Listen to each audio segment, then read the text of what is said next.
Bismillahirrahmanirrahim. Assalamu alaikum. Well guys, students commonly ask me this question: how to go abroad? How to go to a foreign country? Sometimes some students, they take me as a foreign education consultant and they ask me, sir, do you send people to Italy? Do you send people to Canada? And my answer is no, I'm an IELTS trainer.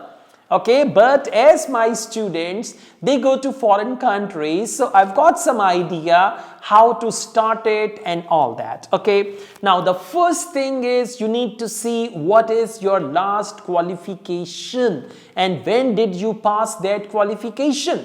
Because if there is a study gap of more than 3-4 years, most definitely you are less likely to get the visa. Especially if we talk about Canada.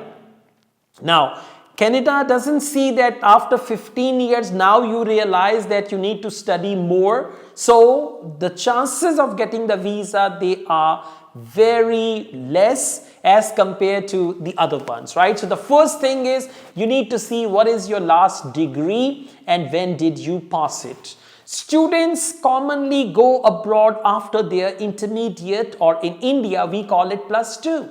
So after intermediate or +2 and they are fresh, they can have 1 year for IELTS preparation, improve their English, documentation. So within 1 year, students commonly apply. So this is the best time. And I think if you plan to go to a foreign country, if you do it after intermediate, that is best. Why? Because after intermediate, they only require 6 band for Canada, 6 each, okay? And for England, even 5.5 is fine, right? If you're planning to go to Germany or Italy for higher education, even for Australia, 6 band is pretty standard. So the first thing is intermediate or +2, and it should not be older than 1 year, right? One thing. And second, IELTS with 6 band, 6 each actually, okay? Now, once you've got IELTS, and let me tell you, do not apply for admission before getting your IELTS certificate, IELTS TRF. What do the students do? They apply for admission, they pay the fee, and then IELTS becomes hurdle. They fail to get the target band, and as a result, all the things go wrong. So let me tell you, IELTS is the first step you should start with. Once you pass your IELTS, you get your desired band. Now, step number 2 is surfing different colleges and universities on the internet. It's better that you do it on your own. For that, you can watch some videos on YouTube. There are certain universities and colleges, they have their YouTube channels. You can just go through those channels, or otherwise on Google, you can just see top 10 Canadian colleges, top 10 Canadian universities, and you need to see whether you are capable or you are eligible to get admission in those top 10 colleges or universities or not. Or you can just search it by the name of the city. Like if you want to go to Winnipeg, you can say top 20 universities in Winnipeg, top 10 colleges in Toronto, and then you can search them, you can see their fee and all that, and try to connect with someone who is already studying there or who is studying in the country. They can guide you better because ground realities are always different. What you think about Canada now before going there, Canada is entirely different for you now, but once you land there, Canada is going to be different. So your imagination about Canada and the reality about Canada, these two things are entirely different. So you need to ask someone all these questions, and then very carefully you need to get admission, right? Once you get admission, you can do that with the help of any consultant, right? Or you can do it on your own. But I would advise you that you need to ask any expert, because they know what are the rules and regulations, which colleges are good, which colleges are not good. So you need to just ask any consultant. It can save you the trouble actually.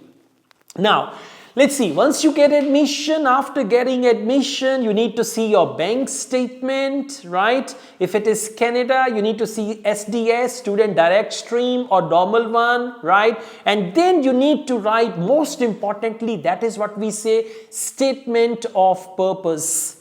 Why do you plan to go to a foreign country? Now, Canadian embassies, they don't have your interviews. They give you the visa on the basis of your documents. If you talk about UK, even they don't have any interview, right? American embassies, yes, they do have some interviews sometimes, right? Australia, they don't have any interview. They just look at your documents and they grant you the visa. So your documentation should be very strong. Your documentation should advocate whatever they want, because you will not be there to tell them all that, okay? So for that, you need to write a very strong statement of purpose that includes who you are, why do you want to go to a foreign country, why do you want to study that course, right? What will you do upon returning or after the successful completion of this course? Who is going to be your sponsor? How will you pay for the fee? And all these things. So these consultants, they know, and some of them are really expert. They make very good statement of purpose. I'm not a consultant, so don't ask me for that, okay? So they make your statement of purpose and all your documents, and you know, sometimes there are police character certificates, domiciles and all that stuff. So you need to make your complete portfolio, and then you're going to send it to the country and to the embassy of that country, and then you can wait positively, right? Once you get the visa, things are totally different, and we will talk about that as well, okay? So there are some confusions in the minds of the students about this. So that's why I made this video. If you like this video, hit the like button and subscribe my channel. And if you want me to make more videos like this, most definitely you can comment and do let me know, and I'll do that. All the best. I also teach IELTS online all over the world and in campus in Lahore, and we offer IELTS test booking service in Pakistan, IELTS writing assessment service, PTE online classes. If you want to get any of these services, my WhatsApp number is given. You can contact me for that. Asad Yaqub wholeheartedly wishes you best of luck. Take care. Allah Hafiz.